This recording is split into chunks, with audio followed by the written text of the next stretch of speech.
O'zbekistonda aktivist mana bu videosi ko'plab muhokamalarga sabab bo'ldi. Hozir men Koreyadaman hamda Koreyada koreys tili bo'lgan munosabatni ko'rsataman sizlarga.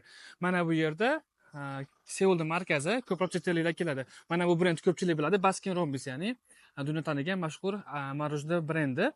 Lekin dunyo tanigan brend bo'lishiga qaramasdan, ko'rsanglar, menyular hammasi koreys tilida. Bu yoq tarafda ham hammasi chet elliklar.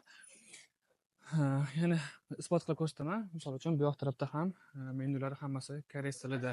Eng qiziq, hozir ichkariga kiramiz. Ichkarida ham hech kim menga ingliz tilida hay demaydi. Menyularni ko'rib turibsizlar, hammasi koreys tilida yozilgan.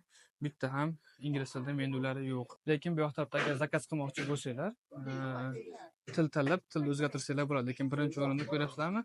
Ingliz tili emas, koreys tilida turibdi. Odatda bu yerga kirsiz, birinchi o'rinda siz bilan annyeonghaseyo deb salomlashadi. Bundan oldin bir marta video oldim.